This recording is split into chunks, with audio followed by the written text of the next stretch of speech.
ازواجی زندگی کے بہترین اصول یا کامیاب ازواجی زندگی کے اصول. اس کا ہمیں یہ فائدہ ہوگا کہ زندگی میں ہمیں جب بھی ایسا معاملہ پیش آئے گا تو ہمیں یہ اصول، یہ رول یاد آ جائیں گے. سارے اسی طرح تو نہیں ہوتے یاد، لیکن اس کا لب لباب اور اس کی جو اصل اس کا بیسک ہوتا ہے وہ یاد رہ جاتا ہے. سمجھ کے اگر سنا جائے، عمل کی غرض سے سنا جائے تو پھر تبدیلی بھی زندگی میں بہت آتی ہے. عمر بن عبدالعزیز ایک اموی خلیفہ تھے. سب ان کا نام سنتے ہیں، کتابوں میں بھی پڑھتے ہیں. جس کو نہیں معلوم ضرور ان کی ہسٹری پڑھیں. ان کی پیدائش 61 ہجری میں مدینہ میں ہوئی اور وفات حمص میں 101 ہجری میں ہوئی. وہ سلیمان بن عبد المالک کی ایک وصیت کے تحت خلیفہ مقرر ہوئے تھے. ان کی متقانہ زندگی اور ان کے عدل اور انصاف کی بنا پر ان کو اسلام کی تاریخ میں 5واں خلیفہ راشد کہا جاتا ہے. جبکہ آپ جانتے ہیں خلفائے راشدین 4 ہیں، لیکن انہیں بھی خلفائے راشدین کا لقب دیا گیا. یعنی یہ بھی اس قدر انصاف پسند تھے اور اس قدر عدل کے پہ کام کرتے تھے، مبنی فیصلے دیتے اور ان کی زندگی بہت متقی تھی. عمر بن عبدالعزیز بنو امیہ کے شاہی خاندان سے تعلق رکھتے تھے. خلافت سے پہلے ان کی زندگی ایک امیرانہ زندگی تھی. اب اتنے امیر فیملی کے ہونے کے باوجود ان میں اتنا تقویٰ تھا اور اس قدر ان میں اللہ کا خوف اور اس قدر اللہ سے محبت تھی کہ انہیں خلافت کے منصب پہ بٹھایا گیا. کہ اس وقت دیکھا یہ جاتا تھا کہ زندگی کا جو تصور حیات اسلام میں ہے اس کو کس نے فالو کر رکھا ہے، کس نے سمجھ رکھا ہے. یہ جو میں یہ واقعہ سنا رہی ہوں اس کا مقصد بھی یہی ہے کہ ازواجی زندگی ہے یا زندگی کا کوئی معاملہ بھی ہے، جب تک ہمیں اللہ کا قائم کرتا تصور حیات ہمارے ذہن میں نہیں ہوگا یا اس کو ہم ایکسیپٹ نہیں کریں گے، ہم زندگی میں کسی بھی معاملے میں کامیاب نہیں ہو سکتے. اب ہوا یہ کہ خلیفہ بننے کے بعد انہوں نے آرام اور راحت کی زندگی کو مکمل چھوڑ دیا اور نہایت سادہ زندگی اختیار کر لی. کیونکہ جو ذمہ داریاں بڑھتی ہیں، جو انسان اپنا آپ بھولنا شروع کر دیتا ہے. ان کی بیوی فاطمہ بنت عبد المالک خود بھی شاہی خاندان سے تعلق رکھتی تھی. ان کے پاس کافی زیور تھا جو شادی کے وقت ان کو اپنے میکے کی طرف سے بطور تحفہ ملا تھا. عمر بن عبدالعزیز نے خلیفہ ہونے کے بعد اپنی بیوی فاطمہ بنت عبد المالک سے کہا کہ تم اپنے تمام زیورات کو بیت المال میں داخل کر دو، ورنہ میں تم سے جدائی اختیار کر لوں گا، کیونکہ مجھے یہ کسی طرح گوارا نہیں کہ تم اور میں اور تمہارے زیورات تینوں ایک گھر میں رہیں. ان کی بیوی اس پر بخوشی راضی ہوگی اور وہ اپنے تمام زیورات، جن میں وہ قیمتی موتی بھی تھا جو عبد المالک نے اپنی بیٹی کو دیا تھا، سب بیت المال میں بھجوا دیا تاکہ عوام کے مفاد کے لیے استعمال ہو.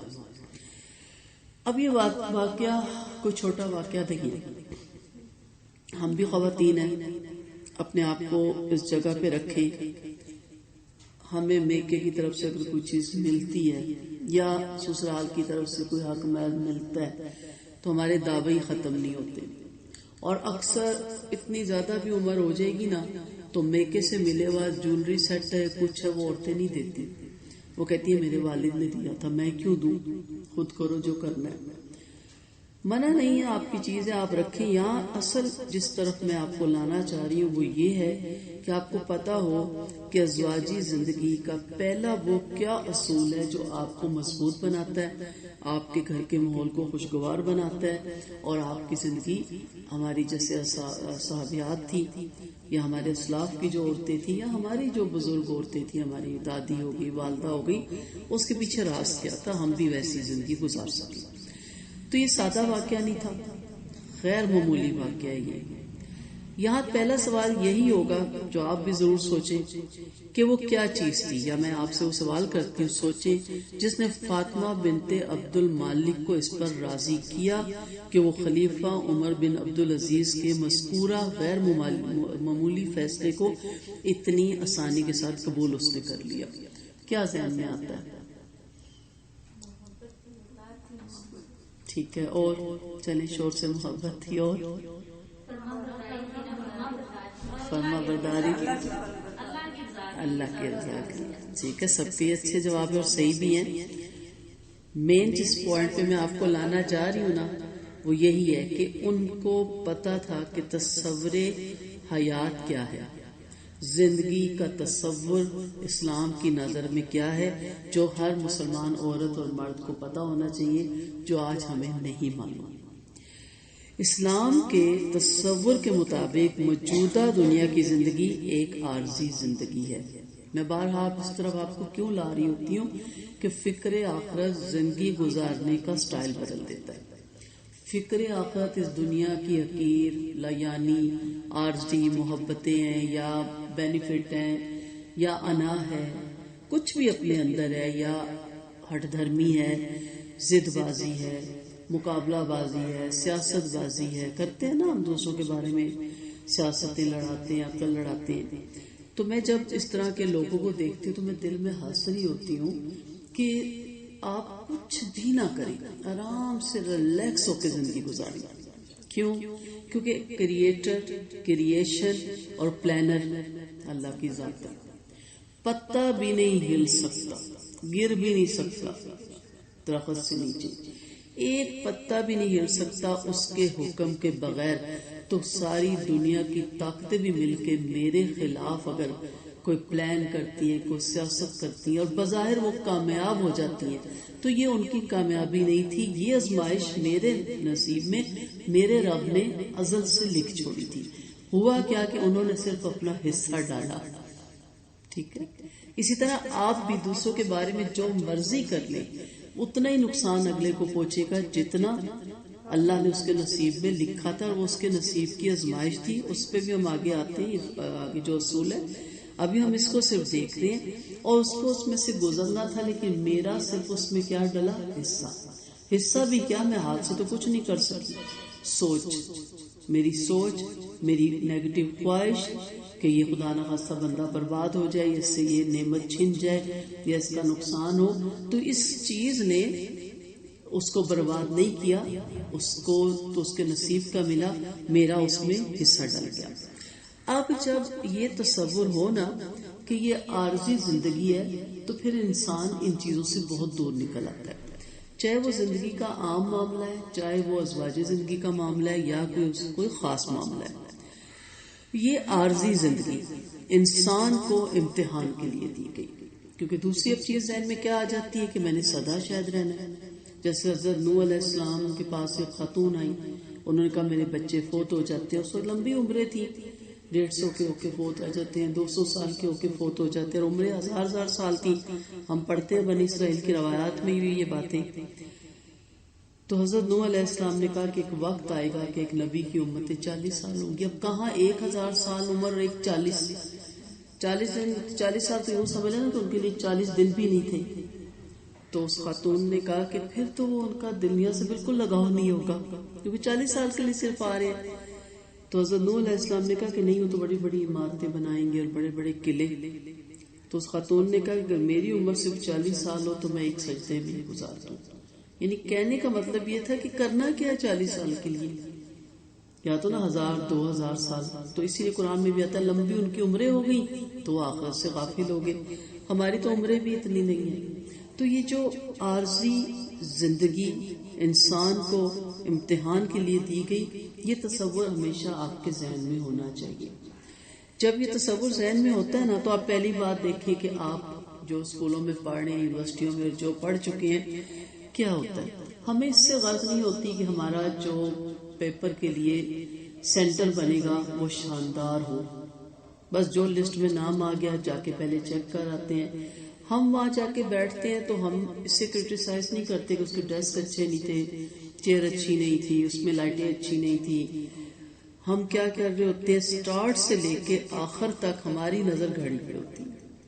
ہمیں یہ بھی غرض نہیں ہوتا کہ میرے ساتھ بیٹھنے والی یا بیٹھنے والے کے پاس سونے کا پین تھا، چاندی کا پین تھا، بہترین پین تھا، جو ہتھے چڑھتا ہے، بال پوائنٹ ہے، کوئی پین ہے. اصل چیز کیا ہوتی ہے؟ کیونکہ جب ایگزامنر کے پاس آپ کا پیپر چلا جاتا ہے، جب وہ چیک ہوتا ہے تو اس میں یہ نہیں لکھا ہوتا آپ سونے کے پین سے لکھ رہی تھی، یہ بھی نہیں لکھا ہوتا آپ چاندی کے پین سے لکھ رہی تھی. یہ ہوتا ہے کہ لکھ کیا رہی تھی.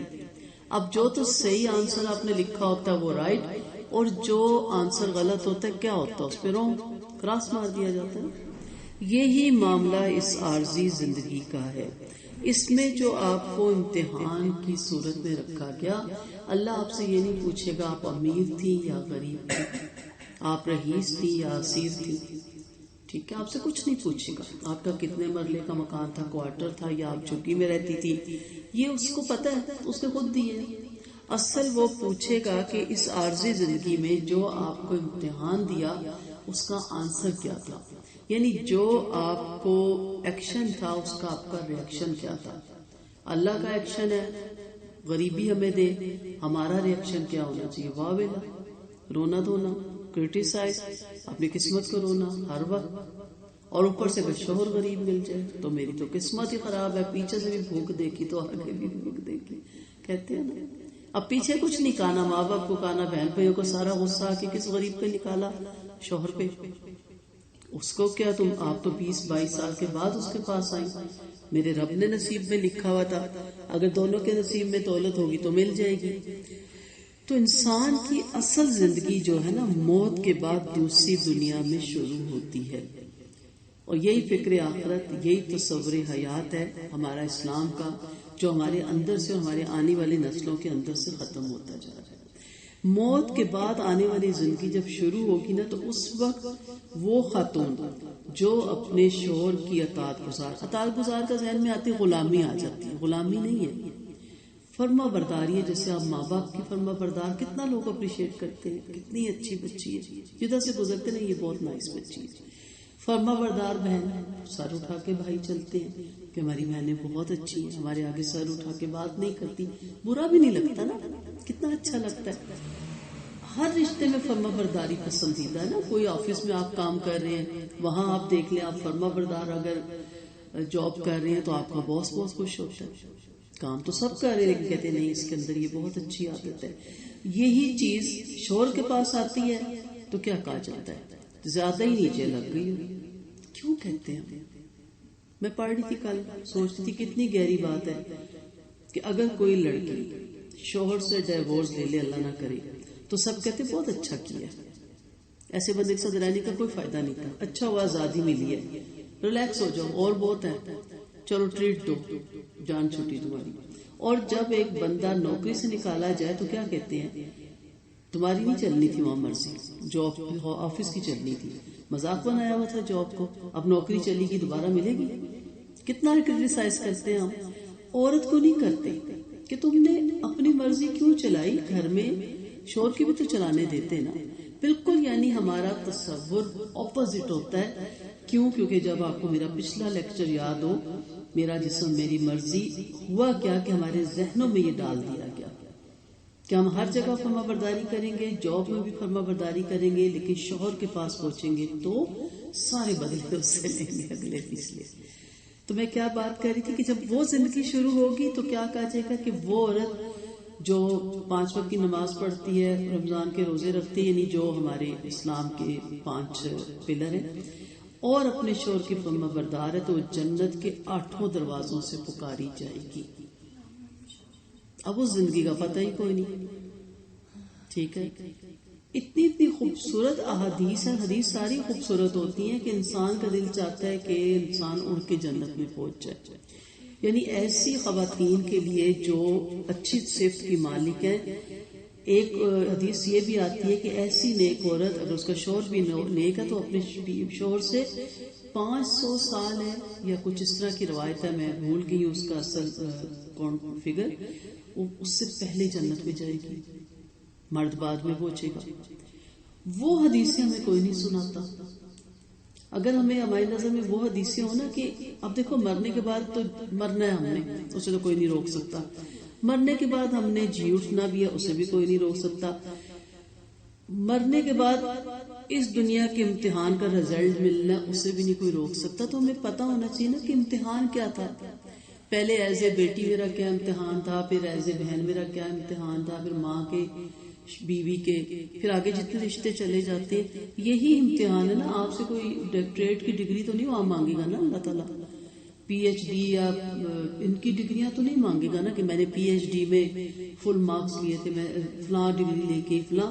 یہی ڈگری مانگے گا نا کہ یہ جو ڈگریاں آپ کو لینے کے لیے وہاں بھیجا تھا، اس ڈگری میں آپ ناکام ہوئی یا آپ کامیاب ہوئی. اور ان عورتوں کے بارے میں بھی وعید ہمیں ملتی ہے جو نہیں اچھی تھی، اور ان کا جہنم میں جو حال ہوگا. ٹھیک ہے. تو دوسری دنیا جب شروع ہوتی ہے نا، وہ موجودہ دنیا تو عمل کرنے کی جگہ تھی، موت کے بعد کی دنیا عمل کا انجام پانے کی جگہ ہے. اور امتحان کا رزلٹ وہی ہوگا جو دنیا میں امتحان کے ساتھ آنسر ملے ہوتے ہیں نا. آپ خود پڑھنے والی بچیاں آپ کو پتا ہے نا کہ اسی کے اندر یہ سوال ہے، اسی کا جواب اسی کتاب کے اندر ہوتا ہے نا، باہر سے تو نہیں دینا ہوتا. اسی طرح زندگی کا جو سوال ہے اس کا جواب بھی زندگی کے اندر ہی ہے کہ آپ نے وہاں ایک کامیاب خاتون بننا ہے، جنت کے اعلیٰ درجے میں بسائے جانے کے قابل بننا ہے، تو اس کے سلیبس کے اندر ہی اس کا جواب بھی موجود ہے. وہی یاد کر کے اسی پہ ہی عمل کر کے جانا ہے. موجودہ دنیا کی حیثیت سفر کی ہے اور اگلی دنیا کی حیثیت منزل کی ہے. منزل خوبصورت کرنے کے لیے انسان پر مشقت سفر سے بھی گزرتا ہے. منزل مثلا ڈاکٹر بننا ہے تو کتنا مشکل سفر ہے. کوئی بھی آپ اس کو اس کے اوپر فٹ کرتے چلے جائیں کہ منزل خوبصورت ہو، اس کے لیے سفر کی مشقتیں برداشت کرنا بہت ضروری ہے، اور اس کے لیے صبر بھی بہت ضروری ہے. اب اپنی منزل کھوٹی کرنی ہے یا اپنی منزل بہترین کرنی ہے، وہ بھی اپنے ہاتھ میں ہے. جو یہاں بہترین ہے اس کی منزل بھی بہترین ہوگی نا. جو یہاں بدترین ہے اس کی منزل کیسے بہترین ہو سکتی ہے؟ اگر آپ بدترین بیٹی، بدترین بہن، بدترین ماں ہے، بدترین بیوی ہے، تو وہاں آپ بہترین جنت کی عورت کیسے ہو سکتی ہے؟ ہر طرف سے آپ کو گھیر نہیں لیا جائے گا. بد زبان ہے آپ. میں مردوں کو تو نہیں کہہ سکتی، ہمارا تو عورتوں کے ساتھ ہی سرکل چلتا ہے. ہر جگہ اپنے آپ کو رکھے نا. منہ پھٹ ہے، ہٹ دھرم ہے، ضد لگاتے ہیں، کوئی بات ماننے کو تیار نہیں ہوتے. عورتیں کرتی ہیں، حیران بھی ہوتی ہے، بتانا پڑتا ہے بیٹھ کے. اللہ کا شکر ہے سمجھ جاتی ہیں یہ نا کہ وہ سمجھتی نہیں. اگر آپ انہیں بتائیں کہ آپ کس روش پہ جا رہی ہیں، اس کا انجام کیا ہے، تو مان بھی جاتی ہیں. بعض جگہ بعض کو بتانے والا بھی کوئی نہیں ہوتا. تو آپ سوچیں کہ پھر منزل کیسے خوبصورت ہوگی. زندگی کا یہ تصور بے حد اہم ہے، اسے ہمیشہ سامنے رکھا کریں، کیونکہ ہمیں اس سے ہٹایا جاتا ہے نا. تو پھر ہم کیا کہتے ہیں کہ میں اس طرح زندگی گزاروں گی جس طرح لوگ گزار رہے ہیں، جو آج کل چل رہا ہے، جو ہمیں میڈیا دکھا رہا ہے، جو آج کل تصور زندگی ہمارے ذہن میں ڈالا جا رہا ہے. اس میں سے آخرت کا تصور، آخرت کی منزل، آخرت کی زندگی بالکل نکال دی جاتی. شوق آتا ہے کہ میرا بھی نام ہو، میں بھی ٹی وی پہ آؤں، میرا بھی رسالے میں نام چھپے، مجھے بھی پہچانا جائے، میں بھی کوئی ایسا کام کروں کہ لوگوں کی نظر میں آئے. یہی ہے نا. فٹنس پہ توجہ، اپنی شکل صورت پہ توجہ دیتے رہنا، سیرت پہ توجہ نہ دینا. اس تصور کو بدلیں. آپ سوچیں کہ یہ عارضی دنیا ہے اور ایک وقت آئے گا مجھے چھوڑ کے جانا ہے. وہ جو معاملہ ہوگا نا، یہ چیز بڑی سٹرونگ کر دیتی ہے.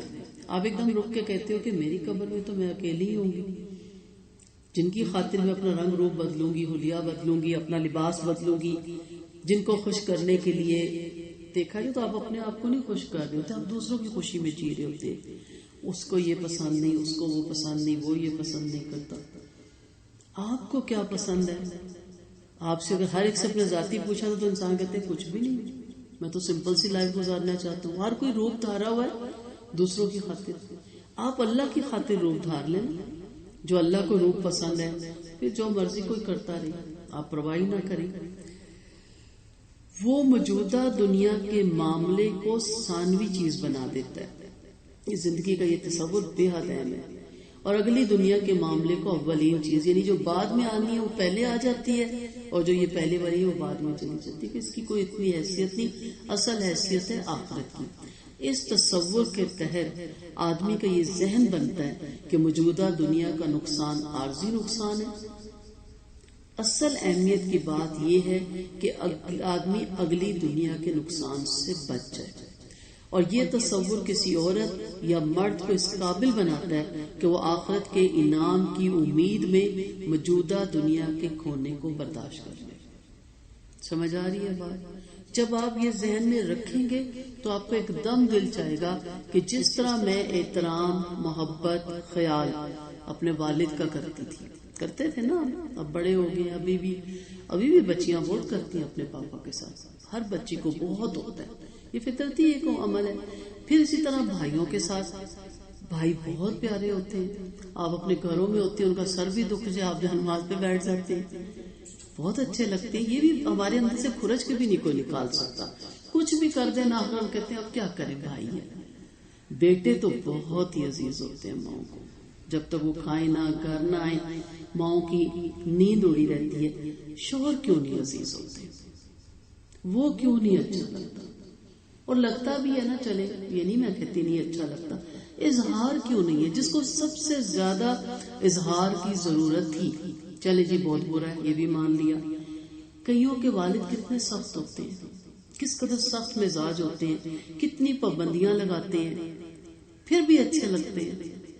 کئی دفعہ اپنی دیکھے تو اپنی بیوی کے ساتھ، یعنی ہماری ماں کے ساتھ بہت لاڈے ہوتے ہیں، لیکن ہمیں تو کہتے ہیں ہمارے تو پاپا ہے نا، کتنے اچھے لگتے ہیں۔ کئی دفعہ بھائی دیکھیں کتنے اڑیل ہوتے ہیں، کتنے اکھڑ ہوتے ہیں، کتنا تنگ کرتے ہیں، کتنا بے سکون کرتے ہیں، بال لڑ کے آ جاتے ہیں، چاقو چھریاں تک چلا کے آ جاتے ہیں، ہم ان کی ٹیک بن جاتے ہیں، ہم ان کی ڈھال بن جاتے ہیں، ہم ان کے آگے کھڑے ہو جاتے ہیں، کسی کو کہنے نہیں دیتے اپنے بھائی کو، ہم مانتے ہی نہیں میرے بھائی کا قصور ہی نہیں۔ مرد کیوں، شوہر کیوں؟ کیونکہ ہمارے اندر یہ چیز ڈالی جا رہی ہے کہ یہاں آ کے آپ مقابلے میں کھڑی ہو جائے۔ وہ حدیث یاد ہے کہ باپ کے مقابلے میں کھڑے ہوئے تو کیا عذاب ہوگا، بھائیوں کا بھی پتہ ہے، بیٹوں کا بھی پتہ ہے۔ شوہر کا جو سب سے زیادہ انسان گناہگار ہوتا ہے وہ ہمارے ذہنوں سے نکالا جا رہا ہے۔ جب آپ کے ذہن میں یہ آ جائے گا، یقین کریں جن کو یہ بات سمجھ آ گئی میری، ان کے گھروں میں بہت سکون ہو گیا۔ اسی طرح خیال رکھنا ہے، اسی طرح لاڈ نخرے اٹھانے ہیں جس طرح ہم نے اپنے بھائیوں کے، اپنے بچوں کے اور اپنے والدین کے اٹھائے ہیں، بلکہ اس سے زیادہ کہنا، چلے ہم ابھی اس لیول تک نہیں جا رہے، اور پھر اس کی جو منزل ہوگی نا بہت خوبصورت ہوگی۔ ایک بندہ پھر بھی ریگارڈ نہیں دے رہا، پھر بھی نہیں صلہ دے رہا، اول تو یہ امپاسبل ہے کہ آپ کی طرف سے پیار آئے، قربانی آئے، اور آگے سے نہ کچھ ملے، میں مان ہی نہیں سکتی، چلے مان لیا نہیں مل رہا، لیکن آخرت میں جو ریکارڈ ملے گا نا اس میں بڑے بڑے حسرت کریں گے، اس بنا پہ نہیں کہ آپ پی ایچ ڈی تھی، آپ ڈاکٹر تھی، آپ بڑی خوبصورت تھی، یا بہترین ماڈلنگ کرتی تھی، یا بہترین ریسپشنسٹ تھی، اس لیے نہیں ملے گا، اس لیے ملے گا کہ آپ بہترین وائف تھی، اس کا اجر بہت زیادہ ملے گا۔ حضرت آسیہ ہے جو حضرت ان کا واقعہ ہم سنتے ہیں، فرعون کی بیوی کا، کتنا خوبصورت واقعہ، اس سے زیادہ سخت تو شوہر کسی کا نہیں نا، کیلے تو نہیں ٹھکواتا نا ہاتھوں پہ۔ تو یہ ذہن میں ضرور رکھیے گا کہ حضرت آسیہ کا پھر مقام اس جگہ کیوں ہوا۔ اس تصور کا تعلق جس طرح زندگی کے دوسرے معاملات سے ہے نا، اسی طرح اس کا تعلق عورت اور مرد کی شادی شدہ زندگی سے بھی ہے۔ شادی شدہ زندگی میں بار بار ایسا ہوتا ہے کہ ایک کو دوسرے کی طرف سے کوئی ناخوشگوار تجربہ پیش آتا ہے، ایک کو دوسرے کی طرف سے کوئی نقصان پہنچ جاتا ہے، ایک کی امید دوسرے کے ساتھ پوری نہیں ہوتی۔ ایسی حالت میں جو لوگ صرف موجودہ دنیاوی زندگی کو سب کچھ سمجھتے ہوں، وہ ناخوشگوار تجربہ پیش آنے کے بعد غصے میں آ جاتے ہیں، اس کے بعد وہ معتدل تعلقات کے قابل نہیں رہتے، ان کی زندگیاں یا تو آہوں، سسکیوں اور آنسوؤں میں گزرتی ہے، یا وہ تعلق کو توڑ کر تنہا زندگی گزارنے کے لیے تیار ہو جاتے ہیں، اور دونوں ہی صورتیں یکساں طور پر انسان کے لیے تباہ کن ہے، عورت کے لیے بھی اور مرد کے لیے بھی۔ تو دونوں کو یہ سمجھنا چاہیے کہ اس عارضی زندگی میں اپنے گھر کو پرسکون بنانے کے لیے یہ ذہن میں رکھنا ہے کہ بس کچھ عرصے کی یہ دنیا ہے، پھر آخرت میں چلے جانا ہے۔ اسلام کے تصور حیات کے مطابق موجودہ دنیا کی زندگی امتحان کی زندگی ہے، اور وہ ہر ایک کے لیے امتحان ہے، خواہ وہ بظاہر اچھی حالت میں ہو یا بری حالت میں ہو۔ اس دنیا میں خوشی کی حالت بھی ایک امتحان ہے اور غم کی حالت بھی ایک امتحان ہے، یہاں آرام بھی امتحان ہے اور تکلیف بھی امتحان ہے۔ ٹھیک ہے، اس لیے اپنے شور کو چھوڑ کے دوسروں کے شور پہ رشک کرنا بے وقوفی ہے۔ کسی کا کس طرح کی عادت ہوگی، کسی کی کس طرح کی، عورتوں میں بھی تو فرق ہوتا ہے نا، کسی کی بیوی کس عادت کی ہوتی ہے، کسی کی کس عادت کی ہوتی ہے، دونوں کا اپنی جگہ امتحان ہوتا ہے۔ حقیقت یہ ہے کہ موجودہ دنیا میں زندگی کا ہر نقشہ امتحان کا نقشہ ہے۔ جس عورت یا مرد کو جو زندگی ملی ہے وہ اس کے لیے ایک امتحان کا ایک پرچہ ہے، اسی پرچے کو حل کرے۔ پرچہ پھاڑ دیں گی، دوسرے کالج میں ایڈمیشن لیں گی تو وہاں بھی امتحان ہے، نہیں پڑھے جا رہے سبجیکٹ چینج کر دیں گی تو اس کا بھی امتحان ہے، ڈگری تو نہیں ملتی نا۔ اسی طرح خدا نہ خواستہ کتنے شوہر بدلیں گے آپ، کتنی بیویاں بدلیں گے آپ، سبھی جگہ امتحان ہے۔ بظاہر ایک چیز پہلے بڑی خوبصورت لگتی ہے اور بعد میں پتہ چلتا ہے کہ اس کے اندر کس قدر مشکلات ہیں۔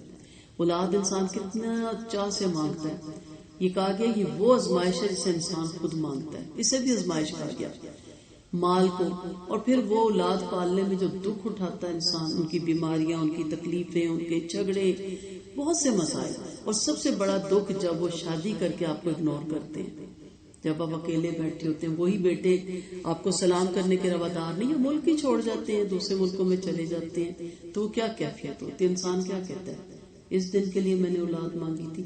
ہر صورت امتحان ہے، اور جب اولاد ہوتی ہے تو کتنی خوشی ہوتی ہے۔ اس لیے شادی بھی ایک بہت بڑا امتحان ہے، کسی کے ارد گرد زیادہ امتحان چلتے ہیں۔ یہاں ہر ایک یکساں طور پر اپنا اپنا امتحان دے رہا ہے، گویا کہ موجودہ دنیا ایک بہت بڑا امتحان حال ہے۔ یہاں کسی عورت یا مرد کو جو کچھ ملتا ہے وہ اس کے لیے امتحان کا ایک پرچہ ہے۔ بظاہر اس دنیا میں زندگی کے بہت سے نقشے دکھائی دیتے ہیں، مگر اپنی حقیقت کے اعتبار سے ہر نقشہ ایک نقشہ امتحان ہے۔ ہر ایک کو کسی نقشہ امتحان میں رکھ کر اس کو جانچا جا رہا ہے، تو کتنا بدلیں گے۔ یہاں آرام سے، سکون سے، قرآن و سنت کو سامنے رکھتے ہوئے آپ زندگی گزاریں، آپ اپنے گھر کی ملکہ، آپ اپنے گھر کی رانی، آپ اپنے گھر کی ٹوٹلی آپ کے ہاتھ میں کنٹرول، اور آخرت میں تو آپ کو جنت الفردوس کے اعلیٰ درجے اور اپنے محل، اپنی چوائس۔ آپ اس شوہر کے ساتھ شادی کرنا چاہیں تو کریں، نہیں کرنا چاہیں تو کوئی پابندی نہیں ہے۔ اللہ کرے ہمارے شوہر اور ہم اکٹھے جنت میں جائیں، لیکن اس میں اگر کوئی نیک ہے تو وہ جنت میں جائے گا، جو نہیں نیک ہے وہ جنت میں جائے گا ہی نہیں۔ ٹھیک ہے، عورت یا مرد، خواہ وہ شادی شدہ ہوں یا غیر شادی شدہ، ہر صورت میں ان کو طرح طرح کے حوال پیش آتے ہیں۔ ان حوال کے دوران ان کے اندر بار بار مختلف قسم کے منفی جذبات ابھرتے ہیں۔ کبھی ان کو کسی سے شکایت ہو جاتی ہے، کبھی ان کو کسی کے ہاتھوں نقصان اٹھانا پڑتا ہے، کبھی کسی کی بات پر ان کو غصہ آ جاتا ہے، کبھی کسی کے خلاف حسد کے جذبات ابھر جاتے ہیں، کبھی وہ چاہتے ہیں کہ وہ انتقام لیں، کبھی وہ غیر منصفانہ طور پر اپنا قبضہ قائم کرنے کے لیے منصوبے بناتے ہیں، کبھی وہ کسی کا حق ماننے کے در پہ ہو جاتے ہیں۔ اس طرح کے حالات میں عورت اور مرد دونوں اپنی جائز حد سے باہر نکل جاتے ہیں، وہ جذبات سے مغلوب ہو کر سب کچھ کر ڈالنا چاہتے ہیں۔ جب وہ کوئی چیز کھوتے ہیں تو اس کا کھونا ان کے لیے ناقابل برداشت بن جاتا ہے۔ ایسے حالات میں اسلام کا تصور حیات کسی عورت یا مرد کا سب سے بڑا مددگار ہوتا ہے کہ چلی گئی، یہ میری تھی نہیں چیز، میری ہوتی تو مجھ سے جاتی نہ، اور اگر میری تھی پھر بھی چلی گئی تو کوئی نہیں، مجھے اس کا بہترین نعم البدل آخرت میں مل جائے گا۔ اس تصور حیات کا یہ نتیجہ ہے کہ وہ دنیا کی مادی فائدہ اور نقصان کو ثانوی چیز بنا دیتا ہے اور آخرت کے فائدے اور نقصان کو اولین اہمیت دیتا ہے۔ اسی طرح اسلام کا عقیدہ عورت یا مرد کو اس قابل بناتا ہے کہ وہ ہر نقصان کو گوارا کر کے اپنے آپ کو اعتدال کی حالت پہ قائم رکھے، وہ ہر صدمے کو وقتی چیز سمجھ کر اس کو نظر انداز کرے۔ اسلام کا تصور حیات کسی عورت یا مرد کا یہ مزاج بناتا ہے کہ وہ نقصان کے بعد بھی عظیم فائدے کی امید رکھے کہ یہ جو نقصان ہوا اس کے بعد کوئی نہ کوئی میرے لیے اس میں فائدہ ہوگا، کیونکہ ہم اللہ کی حکمتوں کو نہیں جانتے۔ وہ دنیاوی معاملے سے محرومی کے باوجود یہ یقین رکھے کہ زیادہ بڑی چیز اب بھی آخرت کے انعام کی صورت میں اس کے پاس محفوظ ہے اور وہ اللہ کی رحمت سے اس کو مل کر رہے گی۔ تو ہمیں اس امتحان میں کامیاب ہونا ہے۔ جو بھی ہماری لائف ہے، ہماری لائف کے اندر جو بھی پرچے ہیں، بعض کی اولاد کتنی ناخلف پیدا ہو جاتی، کتنا بڑا امتحان ہے، اس وقت بھی صبر کا دامن نہیں ہاتھ سے چھوڑنا۔ ماں کا کام ہوتا ہے کہ وہ پولائٹ ہو کر اپنے بیٹے کو محبت شفقت سے بتاتی رہے اپنے بچوں کو، اور ایک وقت آتا ہے کہ وہ بچے واپس پلٹ آتے ہیں۔ تو ہر جگہ وہ امتحان سے ایک انسان گزرے گا۔ حقیقت یہ ہے کہ کامیاب ازواجی زندگی کا بھی ایک نقشہ امتحان ہے، اور بظاہر ناکام ازواجی زندگی کا بھی ایک نقشہ امتحان ہے۔ زندگی کے دونوں ہی نقشے میں اصل قابل لحاظ بات یہ ہے کہ عورت اور مرد منفی رد عمل سے اپنے آپ کو بچائیں اور اپنے آپ کو مثبت رد عمل پہ لے کر آئیں۔ وہ ہر ناخوشگوار بات کو وقتی سمجھ کر اسے نظر انداز کر دیں اور وہ ہر حال میں اپنی توجہ اگلی دنیا کی کامیابی پہ لگائے رکھیں۔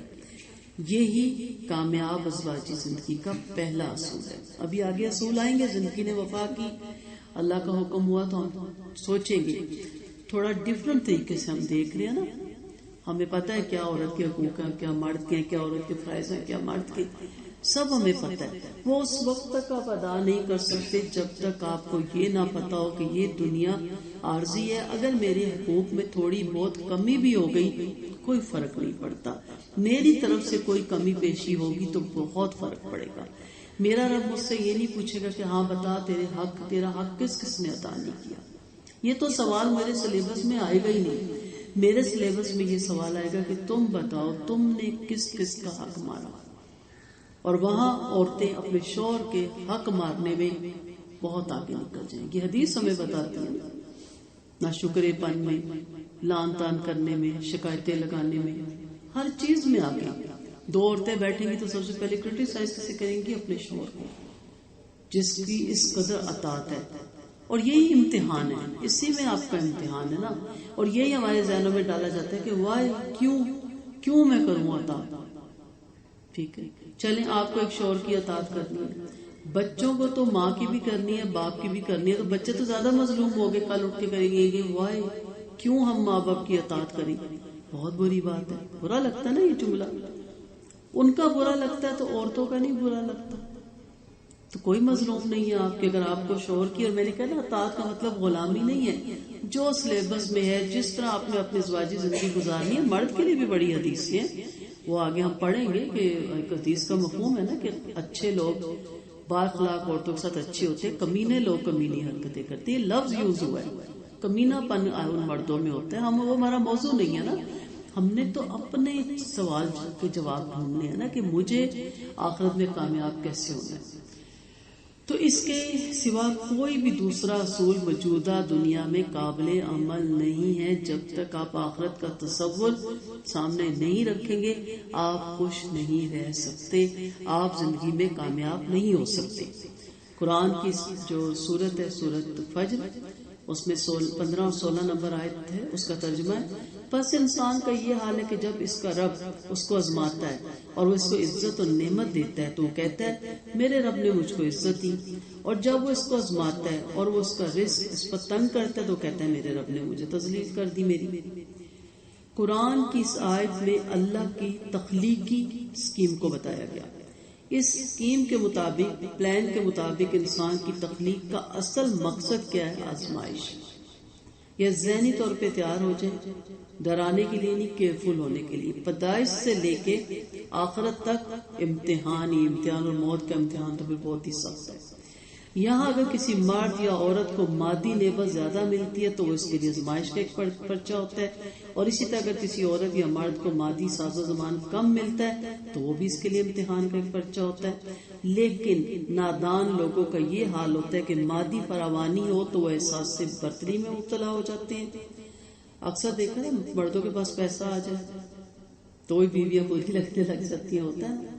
عورتوں کو کوئی سیٹ اچھی مل جائے، پوسٹ مل جائے تو پھر انہیں اپنے شوہر برے لگنے لگ جاتے ہیں، اور اگر مادی تنگی ہو تو احساس کمتری کا شکار ہو جاتے ہیں۔ مگر یہ دونوں قسم کے رد عمل خدا کی سکیم کے خلاف ہے۔ ہمیں دونوں صورتوں میں اس میں پورا اترنا تھا، اور آپ جانتے ہیں کہ صبر کس پہ کرنا تھا اور شکر کس پہ کرنا ہے۔ سچے لوگ وہ ہوتے ہیں جو دونوں حالتوں میں یکساں طور پہ مطمئن رہے، مادی فراوانی ان کو تواضع کے رویے سے نہ ہٹائے اور مادی تنگی ان کو شکایت اور بددلی کی کیفیت میں مبتلا نہ کرے، دونوں حالتوں میں وہ یکساں طور پر مثبت نفسیات پر قائم رہیں۔ ایسے مطمئن روحیں ہیں جو دنیا میں اعتدال کی روش پر قائم رہیں گی، اور یہی وہ روحیں ہیں جن کے لیے آخرت میں جنت کے دروازے کھولے جائیں گے۔ اللہ سے دعا ہے کہ اللہ تعالیٰ ہمارے لیے بھی جنت کے دروازے 8 دروازے کھولے اور ہمیں 8 دروازوں سے بلائے۔ لیکن اس کے لیے ہمیں کرنا کیا ہے کہ اس کے لیے ہمیں اب یہ کرنا ہے کہ ہم نے آخرت کے تصور کو سامنے رکھتے ہوئے اپنے رویے چینج کرنے ہیں، اپنے گھر کے حالات چینج کرنے ہیں، اور اتنے چینج کرنے ہیں کہ ایک دم سے حیرانگی بھی ہو کہ اتنی بڑی تبدیلی کیسے آئی۔ سمجھ لیں آج ہماری پیدائش ہوئی، سمجھ لیں آج ہمیں عقل آئی، ہمیں آج سمجھ آئی۔ ہم کچھ لاپرواہ بھی ہو جاتے ہیں بچے پالنے میں، اور جس کے بچے ہیں یا جس کو زیادہ حق ہے، جو صبح سے رات تک، میں آج بھی بچی کو اسکول چھوڑنے گئی تو موٹر بائک میں نے ایک بندے کو دیکھا پلاسٹک اپنے اوپر چڑھایا ہوا بارش سے بچنے کے لیے۔ کیا اوپر پہننے کے لیے خریدا نہیں جا سکتا، نہیں ہوتا۔ اسکوٹر پہ بوٹوں کے اوپر بھی پلاسٹک چڑھائی ہوئی، نہیں افورڈ ہو سکتا۔ بندہ کہتا ہے بچوں کی فیسیں آئی ہوئی ہیں، کلاس چینج ہونی ہے، کتابوں کا خرچہ آیا ہوا ہے، اور بہت کچھ ہوا ہے، بچوں کو نیا یونیفارم لے کے دینا ہے، جیومیٹری لے کے دینا۔ بچے تو بڑے خوش ہوتے ہیں، تو اپنے نفس کو مارتا رہتا ہے وہ بندہ۔ ہم ہر شادی پہ ہر عید پہ نئے سوٹ بناتے ہیں، وہ کہتا ہے میرا یہی چل جائے گا، بس استری کر دو۔ کیا اس کا دل نہیں کرتا؟ وہ بہت اپنے نفس کو مارتا ہے، بولتا نہیں ہے، کہتا نہیں، چتلاتا نہیں ہے۔ تو ہمیں خود اس کی قدر کرنی چاہیے۔ جب آپ باہر نکلتے ہیں تو عبرت کی نگاہ سے دیکھا کریں، اور پتہ نہیں صبح سے یہاں تک کتنی ڈانٹ کھا کے اور کتنی لوگوں کے رویوں کو برداشت کر کے وہ محنت کرتا ہے۔ بہرحال وہ ایک الگ موضوع ہے، لیکن اتنی چینجنگ آنی چاہیے۔ جیسے میں ایک عالم کا درس سن رہی تھی کہ انہوں نے جب مرد کو درس دیا مردوں کو، تو مرد جا کے اتنے تبدیل ہوئے کہ عورتیں گھبرا گئی، خیر تو ہے، کیا ہو گیا؟ تو اتنی تبدیلی ہم نے بھی آنی چاہیے۔ وآخر دعوانا ان الحمد للہ رب العالمین۔